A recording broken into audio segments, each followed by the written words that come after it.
Hi everyone, my name is Erika Buri. I'm the director of the Illinois Park System, and this is my daughter, Madeline, and we are here to present you with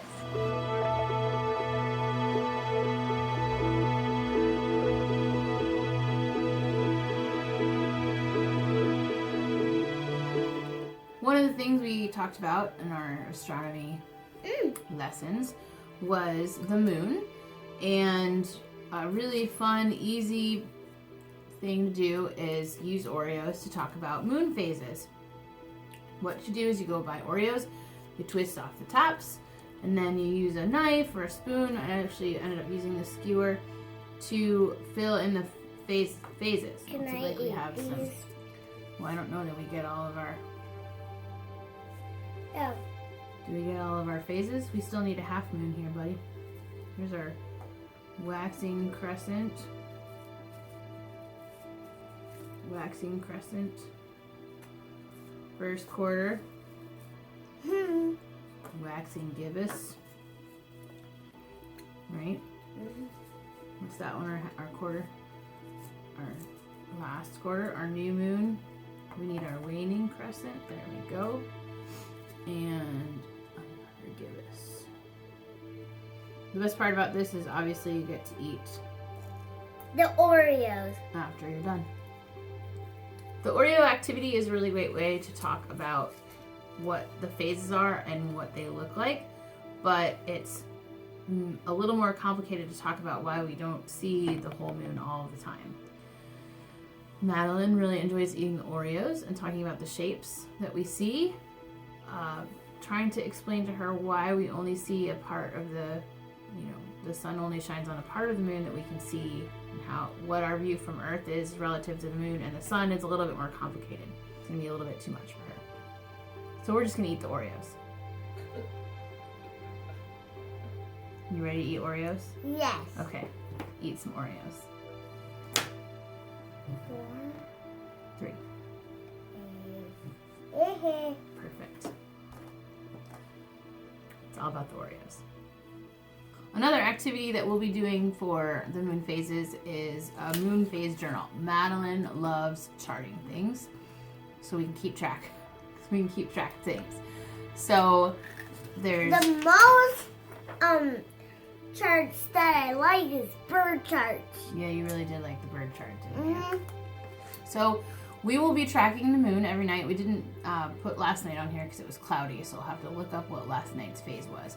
But tonight we'll go outside, we'll see if we can find the moon, and then we'll color in the shape that the moon was. And we'll do this for a month, and we'll probably actually do it for longer than a month.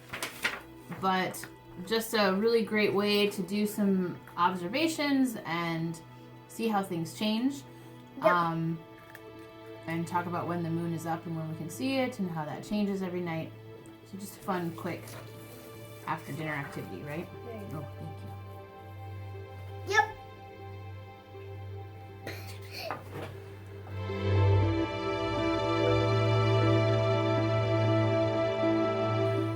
Winter, fall and winter and early spring are great times to look at the constellations because the skies are generally clear.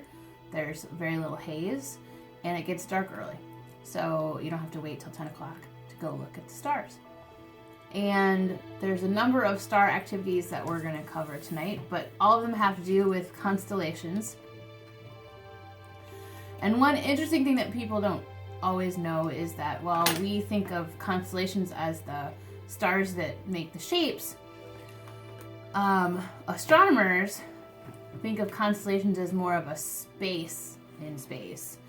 So the sky is divided up into constellations, and all the stars in that box or shape are considered part of that constellation, whether or not they're part of the shape that we lay people consider the constellation. So for instance, the Great Dipper, usually think of the what's this one right here? How many stars are in the Great Dipper? 1, 2, 3, 4, 5, 6, 7, 8.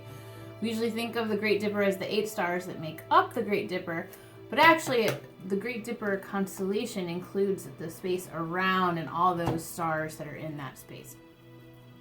So just kind of a fun fact that you might not have known about how constellations Kids love to eat the Oreos. Yeah, the Oreos are a huge hit. So we did a couple of activities about the constellations that we're going to go over. The first activity that we did involved pipe cleaners and some star-shaped beads. And we looked at our constellation book.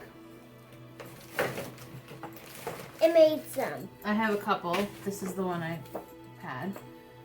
And decided which constellations we were going to make with our pipe cleaner, and then counted the stars in that constellation. So, for instance, here's Ursa Major, the Great Dipper. This was good for Madeline in terms of counting and gross motor, putting beads on. She had a hard time forming the constellation itself, so your older kids probably wouldn't have an issue, but bending the pipe cleaner is a little tricky, and that was a little difficult for her, but still fun. And we made the Great Dipper, right? What else did we make? A whale. Cetus the whale, that's right. And we made Centaurus. When we talked about these, we also talked about the stories. Madeline already knows the Big Dipper story, right? She's the Great Bear. Mm-hmm. And we also talked about Cetus the sea monster and what his role was in myths. And that kind of leads us to our next activity, because the constellations, were a way for people to share stories with each other as they were looking at the sky. So we have another activity that we did that kind of extends on that. So, talking about constellations and talking about the stories behind the constellations. Can you please make it? Something you can do is have your kids make up their very own constellations and the stories that go along with them. Madeline really just wants to make Cetus, and this one is challenging for her because of where the stickers go. So I'm going to help her out. The stickers we have are kind of fun because they also are the colors of stars, actual stars. So you have blue stars and white stars and red stars. And so you can talk with your older kids, and I don't know which stars in Cetus are which, so we're just sticking them on here. It's blue, gray, yellow, red. Yes, silver. Silver. Can you remember how many stars are in Cetus? Can you count them for me? So, Where's Cetus? if you want to make this a creative writing activity, you can do that. If you want to just do a regular constellation, you can do that. 1, 2, 3, You can talk 4, about the 5, colors of the stars in a constellation. 7, 8, 9, Just 10, make this up 11, here as we go 12. along. 12! 12 stars in Cetus. What we did to make this white splatter background is we Used paint. used paint, and what else? A toothbrush. Yes. And we splatter painted. We splatter painted with our toothbrush. So certainly, we had some big white That's paper. Cetus the whale. It is. What is Here, this I'll help you do white dot to dot. Ready? dot? Start here. And go here. Yep, right there.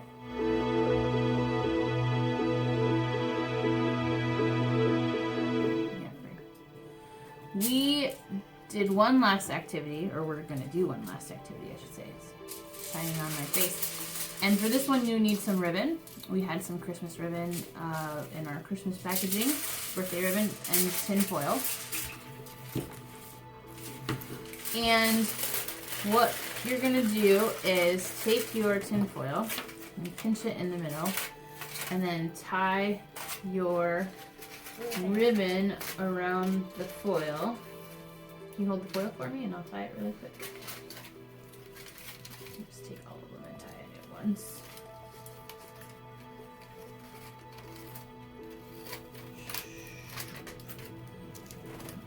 All of them. It doesn't matter if your ribbon is different lengths, that's perfectly acceptable.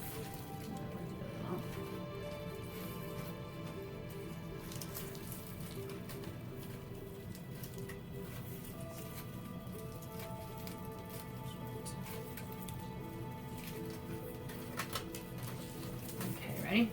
Yep. I made it.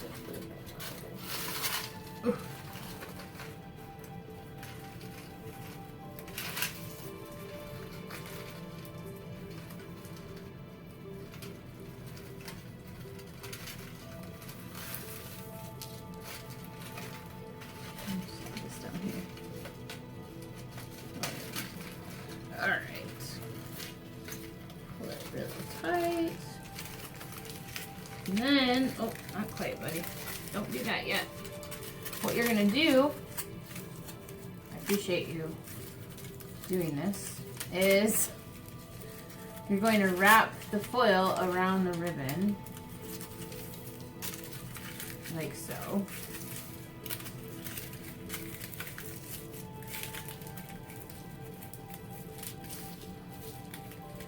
Okay. Alright. Hold that. And then you're going to take another piece of foil. Yeah. What is that? Oh, wait.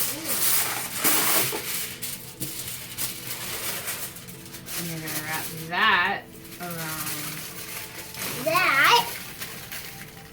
Hold on to that tail for me, please. And you can keep doing this until this is as big as you want. Yep. And what you'll end up with is, what do you think it is in the space? A shooting star! That's right. That's a very small one. We can make it bigger if we want. So then you have your shooting star, and you can throw it around outside, right? Outside. Woo! In your house. There's a great song by They Might Be Giants about shooting stars. And what are shooting stars? A shooting star is not a star. Why does it shine so bright?